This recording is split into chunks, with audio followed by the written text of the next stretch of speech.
A geração de 37, que é uma geração que vai para o exílio, que escreve sobre os federalistas lá de Montevidéu, lá de Santiago do Chile, portanto, afastada de uma Argentina que lhes foi tomada. Quem ganhou foi o Rosas, e o Rosas limpou o terreno, os tirou de lá, e eles olham de longe e enxergam a Argentina como um território que estava governado por esse tipo de lógica perniciosa. E eles de fora diagnosticam, condenam e ao mesmo tempo procuram apontar caminhos para que isso tudo chegasse ao fim e a verdadeira Argentina pudesse ressurgir, né? E recobrar aquelas sementes que foram deitadas pelo Rivadavia nos anos 1820. Então esse é um primeiro momento indicado pelo Pablo Burbinder nesse histórico de como o tema foi sendo elaborado, revisto, discutido. Um segundo momento é um momento já na segunda metade do século XIX, nesses anos 1860, 1870, 1880, quando os liberais já haviam conquistado o poder e já haviam, portanto, afirmado a sua vitória sobre os caudilhos, né? Já haviam realmente se imposto sobre esses caudilhos. E nesse momento nós temos dois autores que são sintomáticos, que são reveladores do estado da discussão nesses meados do século XIX, já após a chegada dos liberais ao poder. Um deles é o próprio Bartolomeu Mitre, porque Mitre foi autor de livros de história, foi autor de livros escolares de história, que era uma coisa também muito comum no século XIX, né? Que esses homens da política e muitas vezes da guerra também escrevessem livros. E a narrativa histórica era um gênero que muito cativava esses homens, porque organizar o discurso sobre a história pátria era também organizar um certo projeto para essa história pátria, né? Que foi o que nós vimos na aula passada em relação ao Simão Bolívar, etc., dessas reconstruções que vão sendo feitas. Então, temos o Mitre, por um lado, nessa condição de um autor de manuais de história, e, por outro lado, um autor chamado Vicente Fidel Lopes. O Vicente Fidel Lopes, que também é um autor importante, que se pronuncia sobre o tema do federalismo nos anos 1870, 1880. Para o Vicente Fidel Lopes, o que prevalece na sua interpretação é a visão de que os caudilhos estão associados a um estado de desorganização social e um estado em que impera a criminalidade. Quer dizer, o Vicente Fidel Lopes não revisa essa visão bastante pejorativa que a geração de 37 havia sugerido a respeito dos caudilhos. E, no entanto, Bartolomeu Mitre é alguém que introduz um elemento que depois foi destacado e valorizado por gerações de historiadores que vieram mais tarde. Bartolomeu Mitre ressalta que, a despeito de tudo, os caudilhos eram capazes de expressar sentimentos democráticos e igualitários. E essa capacidade significava que, embora eles não representassem o povo através de um sistema republicano de representação, através do sufrágio, enfim, aquela coisa super institucionalizada, eles naturalmente representavam o povo e os seus anseios e as suas aspirações. Os caudilhos tinham essa capacidade de incorporar e de expressar aquilo que era genuíno desses setores populares. E essa identificação quase que dada, natural, entre os caudilhos e os setores populares, foi chamada por outros autores de uma democracia inorgânica. Vejam só que interessante, quer dizer, a relação entre caudilho e povo não é, nessa perspectiva, uma relação de uma manipulação exclusivamente negativa, em que o objetivo do caudilho é sempre o de tirar proveito desse controle que ele tem sobre os setores populares. mas o caudilho, na verdade, consegue criar um laço com esses setores populares que faz dele realmente um porta-voz de uma certa visão de mundo, de certas expectativas. Ou seja, havia alguma legitimidade nessa relação entre os caudilhos e os setores populares. E isso o Bartolomeu Mitre sugere no momento em que ele escreve sobre esse fenômeno. E sempre se perguntando, bom, mas por que esses setores, esses caudilhos por muito tempo? Antes, né, a visão era bom porque, enfim, era violência, era criminalidade, era como se não houvesse nada ali de realmente uma lógica política regendo essas relações. E o Bartolomeu Mitre reconhece um lampejo de uma legitimidade política que passa por essa ideia de uma expressão quase que natural, quase que automática dos anseios populares por parte desse caudilho, que era um homem sensível, capaz de ler, capaz de capturar, capaz de dar vazão a essas inquietações que a população não conseguia manifestar de outra forma, não havia canais formais para isso, talvez essa população nem quisesse se expressar por esses canais formais, mas ela se sente contemplada por essa relação com o caudilho que consegue, então, dar vazão, dar expressão àquilo que era fundamental para esses setores. Um terceiro momento nessa cronologia reconstruída pelo Pablo Burbinder é um momento já mais ao fim do século XIX, a partir dos anos 1880, quando eu disse a vocês, essa primeira geração de liberais chegou ao poder, começa a organizar as coisas. A partir de 1880 há uma virada e os liberais continuam no poder, mas são outros homens que, de fato, chegam à presidência da República e homens que têm uma visão sobre o liberalismo diferente da visão do Mitre, do Sarmiento e do Avellaneda, porque os três presidentes que são desse primeiro momento dos liberais no poder são Mitre, Sarmiento e Avellaneda. Depois nós vamos voltar a isso, mas a partir de 1880 há uma virada e quem chega ao poder é um homem chamado General Julio Argentino Roca, o General Roca, que governa a Argentina por 2 mandatos não consecutivos e que representa um marco na história da Argentina. Numa aula futura nós vamos falar disso. O que eu quero que vocês entendam agora é que o Roca traz uma concepção de um Estado liberal autoritário, controlador. E o Roca tem no seu entorno muitos pensadores que dialogam com as ideias liberais e também com as ideias positivistas. O positivismo é um repertório que vai entrando em cena nessa Argentina dos anos 1880, 1890, essa Argentina do General Roca. Um desses intelectuais proeminentes nesse momento foi um homem chamado José Ingenieros. José Ingenieros, que é uma figura central, ele ajuda a escrever um código do trabalho para a Argentina, portanto, um primeiro texto que regulamentasse as relações de trabalho na Argentina. Ele tem textos importantes em vários sentidos e o José Ingenieros também escreve sobre o fenômeno do caudilismo. Ao fazê-lo, o Ingenieros associa o caudilismo ao feudalismo.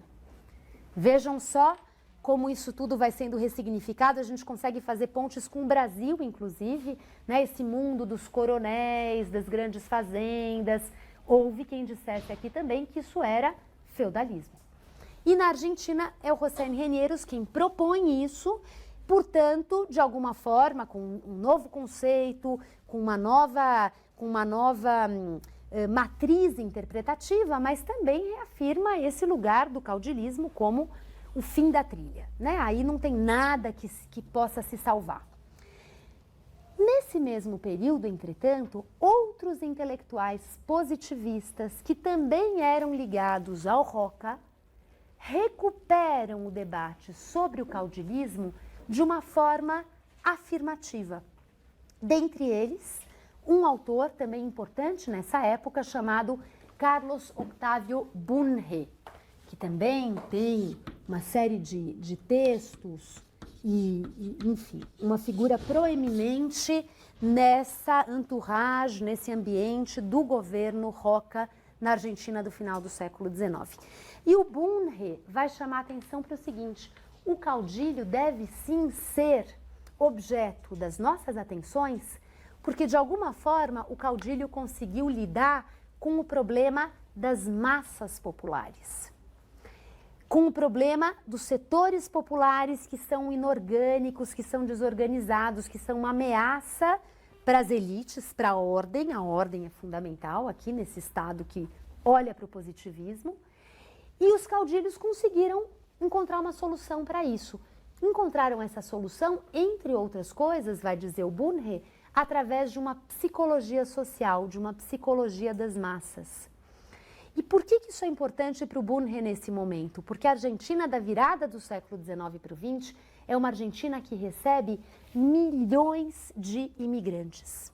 E a sua população cresce abruptamente. Boa parte dessa população se concentra em Buenos Aires, e Buenos Aires é uma cidade que se transforma. As elites não se reconhecem lá. O Borges escrevia que ia passear pela cidade, escutava vários idiomas que ele não conhecia, via faces que ele não reconhecia. Ele se sentia perdido nessa multidão urbana que era uma face nova da cidade de Buenos Aires, até então considerada uma grande aldeia. Essa é a imagem que se cunha. Uma cidade onde as famílias frequentavam a igreja, se recolhiam às suas casas, todo mundo sabia quem era quem, e de repente esse mundo, esse pequeno mundo, explode. Ou seja, para o Estado argentino da virada do século XIX para o XX, o grande desafio era enquadrar as massas, disciplinarizar as massas, conferir organicidade a uma sociedade que estava em ebulição. E esses intelectuais se prestam a essa reflexão que vai ser a origem de certas estratégias que o Estado vai colocar em prática nesse momento. Portanto, o Bunge chama atenção para esse aspecto do caudilismo, ou seja, os caudilhos, e aí recuperando um pouco aquela imagem do Mitre, que representavam quase que instintivamente as massas, mas eles é que comandavam, porque não havia um sistema de representação. As massas se sentiam contempladas por isso, mas quem tinha o poder era o caudilho. Esse caudilho sabia resolver o problema. O Estado precisava aprender com essa experiência. Vejam só que inversão extraordinária operada aqui nesse final de século XIX por autores que têm essa matriz positivista e que buscam pensar a ordem, a coesão social em um Estado que está se transformando tanto, uma sociedade que está se transformando tanto que ela parece se dissolver. A ideia dessa dissolução está muito presente nesses textos. Essa perspectiva, agora aqui para terminar, é uma perspectiva que chega ao seu ápice, ao seu auge, com uma geração de intelectuais que entra em cena no início do século XX e que é conhecida como uma geração de intelectuais revisionistas, nacionalistas, de direita.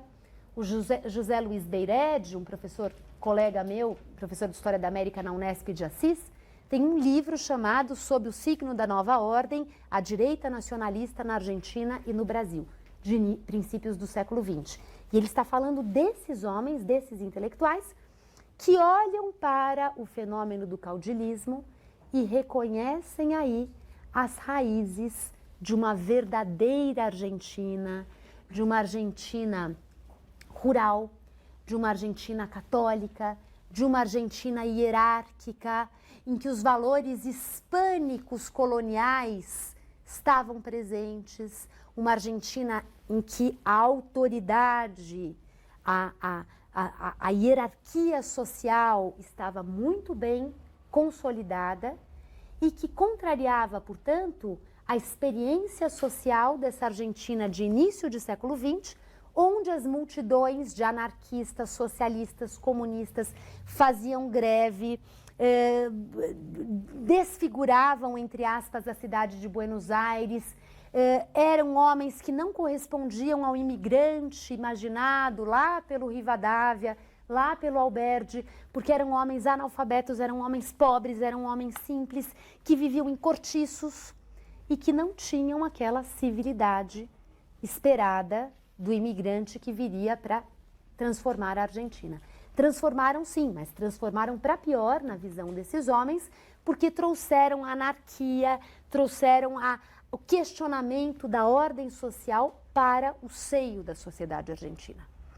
Esses homens, portanto, passam a professar uma volta ao passado, passam a professar uma recuperação de uma Argentina tal como a Argentina deveria ser, organizada, hierárquica, com lideranças claras, setores populares submissos, conformados, resignados, que faltava agora como modelo a essa Argentina em plena explosão de modernidade, de imigração, de confrontos sociais.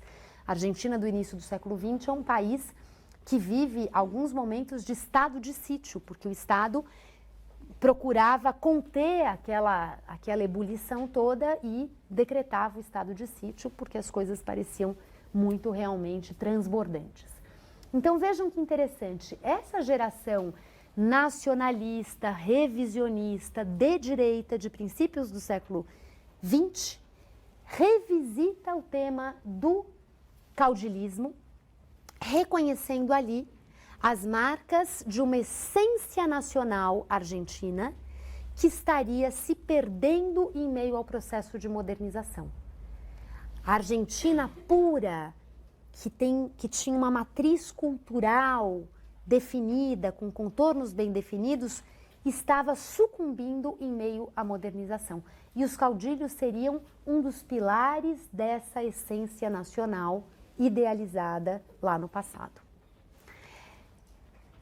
Esse processo de revisionismo, só para terminar aqui, ele tem uma vida longa também, e é por isso que, se nós olharmos para a história, a historiografia, a forma como a história é contada na Argentina do século XX, há campos muito bem demarcados.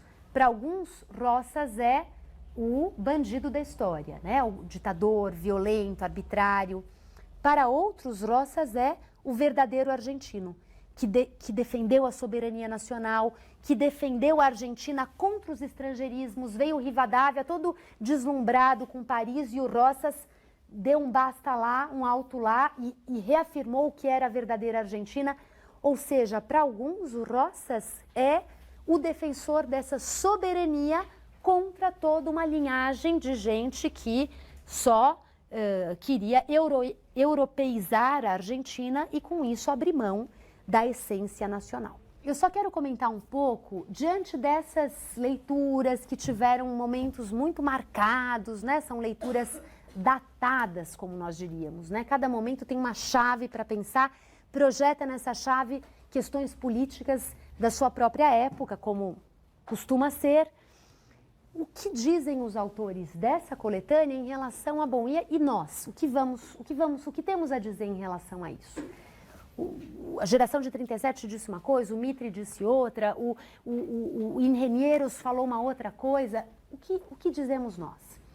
E a proposta da Noemi Goldman e do Ricardo Salvatore é explicitar como o caudilismo sempre foi objeto de leituras muito externas a ele, sempre quem se pronunciou sobre ele queria associá-lo a algo que dizia respeito aos seus próprios problemas, aos seus próprios interesses, e que o desafio para os historiadores hoje seria o de procurar se aproximar de referenciais, de questões, de preocupações que eram próprias daquele universo. Quem são esses setores populares? Quem é o Rosas? Do que é que o Rosas fala? Como é que ele legitima o seu poder? Ou seja, voltar para aquilo que na aula passada nós chamamos, na nossa discussão, de uma abordagem quase que etnográfica, né? Você recuperar esse ambiente de negociações políticas, culturais, sociais, que vão tornando o governo do Rosas um governo viável, um governo que se mantém por muito tempo, um governo que mantém a coesão territorial da Argentina. De alguma maneira, as províncias, se era tudo tão fragmentado e tão descentralizado assim, por que se manteve a coesão territorial da Argentina? E aí vai se reconhecer que o Rosas teve um papel nisso, de conseguir assegurar a unidade territorial, de conseguir assegurar a sua legitimidade. E esses dois autores, com os outros que participam da coletânea, vão então mergulhar nesse universo da ditadura de Rosas para reconstruir a lógica de legitimação que eles acreditam que essa ditadura teve sim.